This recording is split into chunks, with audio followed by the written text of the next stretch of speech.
If your child is struggling at school in some capacity, that can be hard to take. Believe me, my wife and I, we know. We have three kids with their own unique challenges, and we've gone through a whole lot with them. But the good news is they've turned the corner, and it's all because of the 504 plans that each of them have in place. So if your child has academic challenges, behavioral needs, or maybe they have social and emotional mental health challenges like anxiety, depression, things of that nature, they're getting in the way. Maybe even a health condition like my son has type 1 diabetes, or your child may have allergies or asthma.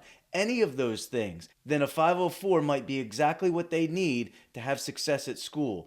In this video, I'm going to share some tips on how your child could get a 504. You'll figure out whether they're eligible for one or not, and what are these accommodations that are so special? Sometimes those small tweaks make a big difference and can turn things around completely for your child at school. We'll dive into that and so much more. I'm going to jump over to the whiteboard and diagram it all out for you, and you'll have everything you need in 5 or 6 minutes, but stick around to the end because the most important part of what I share with you comes at the tail end of this. Don't miss out on that. So 504 actually came from the Rehabilitation Act of 1973, which said that individuals with disabilities couldn't be discriminated against in places that involve federal funding, like, for example, schools or school-related activities. Their definition of disability, though, much broader than most realize. We can probably piece that apart and say it kind of falls into three main categories. First, we'll just say traditional. More like what you would think of as a disability traditionally, like maybe an individual with who needs a wheelchair, like a physical disability, right? Or an individual with learning disability, or maybe a child with ADHD, even autism, and so forth. But there's other categories as well that can apply to 504 plans. One is a health condition. In our house, we have multiple kids with health conditions that are built into their 504s. Like, for example, our son has type 1 diabetes. We also work with asthma. And allergies would be something else, and there's others as well. Any health condition that impacts your child's experience at school, one way or another.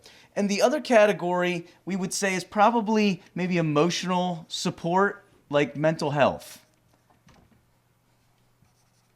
And when we talk about mental health, a lot of the times in the school level, we're talking about anxiety, which is an enormous challenge for young people, and also depression and anything related to mental health. These are the main categories we talk about that would allow an individual, like your child, possibly to be eligible for a 504 plan. So parents usually have a lot of questions about eligibility. Majority of the time it comes down to a diagnosis. Whether your child has been diagnosed with one of the conditions or disabilities we just mentioned. So let's break this down a little bit further for you. So we talked about the three main categories we could break it into. Well, the traditional approach, generally speaking, would start with your family doctor.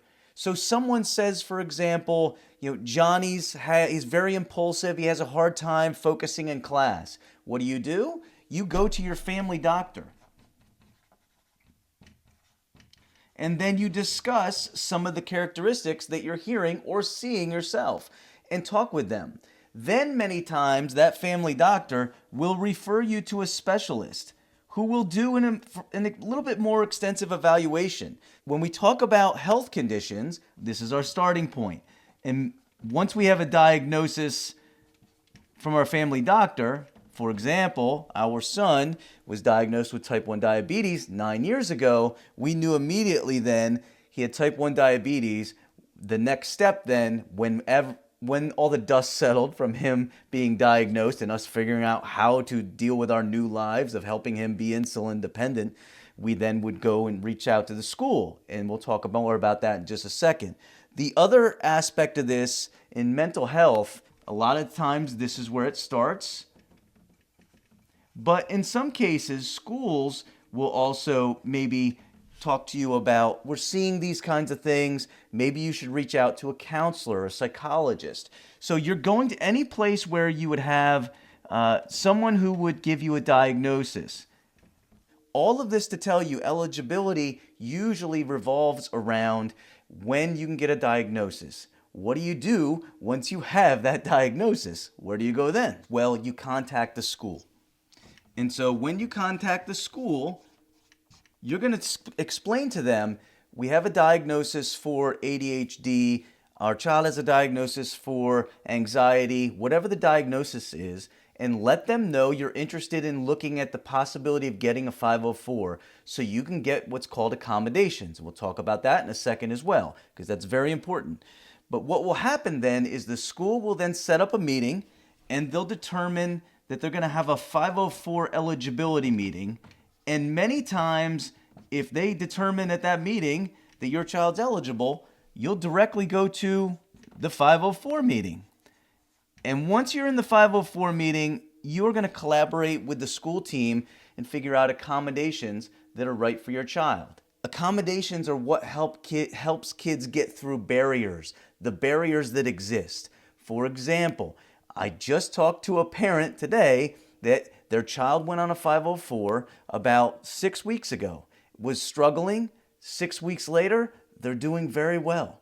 And so because of that, it's because they put an accommodation in place that was helpful for them. And so an accommodation could be something like having questions read aloud, specific things that will help with on-task behavior. If your child is struggling with anxiety, maybe it's they need breaks. Those are accommodations that you set up. So the accommodations is the key piece to the 504 plan that allows your child to be able to have the success that they need in school. So now that you've been introduced to the 504 plan and maybe have an idea of whether your child might be eligible or not, well, there's the next step. The next step is click on the link down in the description, or I'll pin it at the top of the comments.